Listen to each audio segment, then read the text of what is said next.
There's no fee unless we win.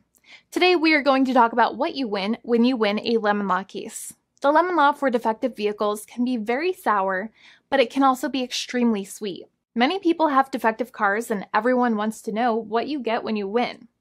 Hello and welcome again to our show. I am Allie.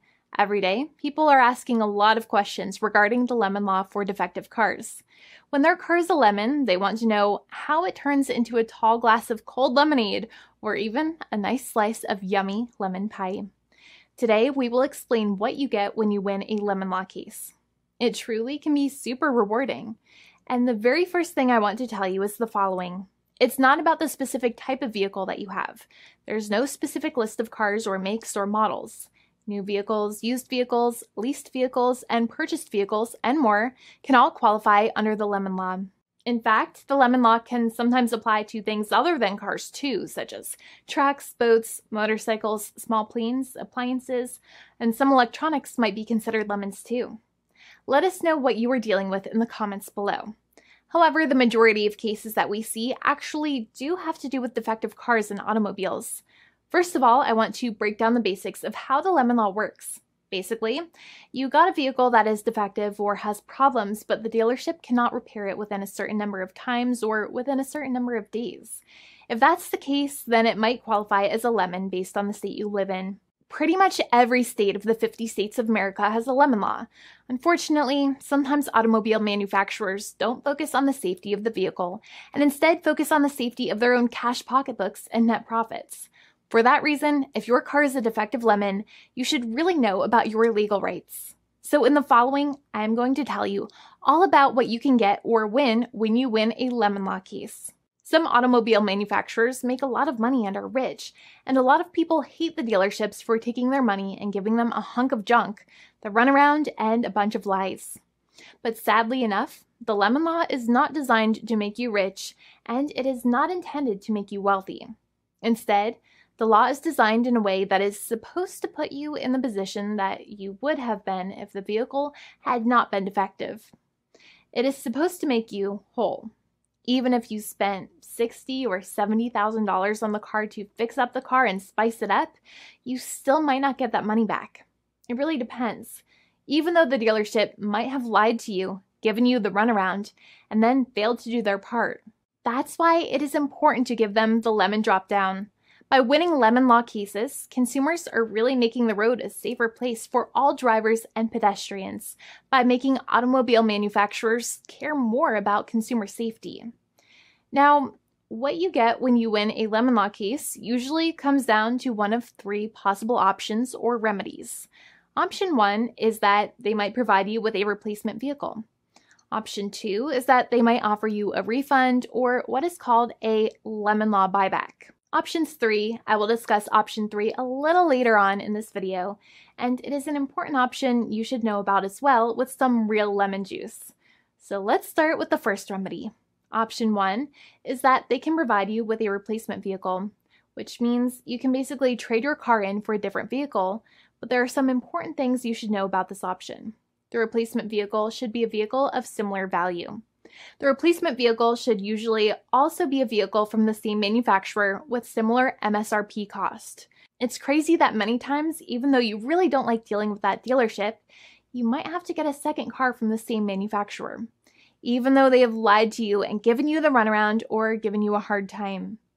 But there is another option with this as well, because year after year, the cost of vehicles might go up and the new vehicle might cost more. That price jump can make it difficult to get a car with the same MSRP price. Even though your car was a lemon, you might still have to pay that extra cost for the new and now more expensive vehicle.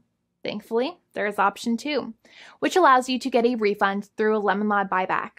But one of the problems with a buyback is that sometimes you might have to have a trade-in vehicle, and you might have still been required to pay more money on that trade-in vehicle. And when you got your new car, the dealership might have rolled over the amount you still were supposed to pay on your previous vehicle into the calculation of your new vehicle. In other words, you might have been upside down on the finances of your new vehicle. So sometimes you need to pay for that difference in order to get out of the car. And a lot of people find it extremely weird that they have to pay money in order to get out of the defective vehicle. but many times that's how it works. Now, in a lemon law buyback, if you get a lemon law buyback, you usually get back what you paid. You may have bought the vehicle in a one lump sum all at once, or you more than likely had a finance or lease plan.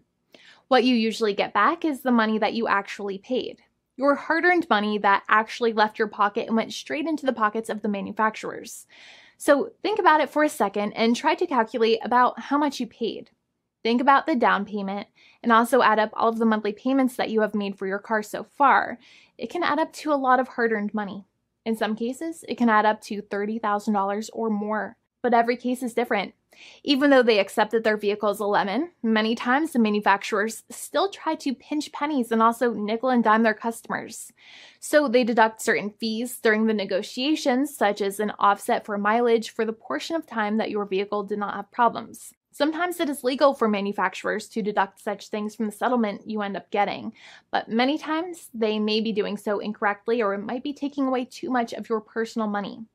Having a powerful negotiator and experienced attorney by your side can be very helpful. In addition, most lawyers do not charge you out of your own pocket for their attorney's fees and court costs. Many attorneys only get paid if they win, and if they don't win, they just don't get paid anything. Lots of attorneys spend their own money on your case, and the attorney might never get the money back. But it may make sense for the lawyer to take that risk if you have a strong case. It reminds me of being a kid and selling lemonade and spending my piggy bank coins and quarters to make the lemonade, even though I was never sure if I would make my money back. But when I made amazing lemonade, everybody would want it. We would all be happier as a result. Option 3 is that sometimes a manufacturer might simply pay you a settlement in what is called a cash and keep procedure. That's when you keep the car, but you get paid some compensation for all of the headaches and defects the vehicle caused. Even if you don't have a clear lemon law case, the manufacturer might still make a good faith offer to settle the matter and get it off of their heads. In many situations, even though the settlement might be less than a full buyback of the vehicle, it might make sense for you to accept that offer depending on your goals. In addition, it's usually required that the problems happened while your car was under warranty or extended warranty. Even if you no longer have warranty, but your problems happened while your vehicle was under warranty, you might still have a case. However, without any warranty, you cannot have a lemon law case in most situations. However, you might still have some legal protections such as breach of contract, auto fraud, or something else. The founding attorney of the law firm, Jimmy and I, would love to speak to you. The consultation is completely free, and the team of lawyers can speak to you and review any documents you have for the vehicle, such as your vehicle purchase agreement and repair invoices. Call now for a completely complimentary and fully free consultation with an experienced lawyer. It's free to call 1-800-400-5050 day or night, 7 days a week, or visit us at www.californialaw.com. Lawyers are waiting to speak to you and encourage you to call. This video is not legal advice. I am not an attorney. I'm a paid spokesperson. Attorney Jimmy Hanai is a lawyer in the state of California and handles California lemon law cases. There are no guarantees. This legal advertisement is by lawyer Jimmy Hanai of CaliforniaLaw.com.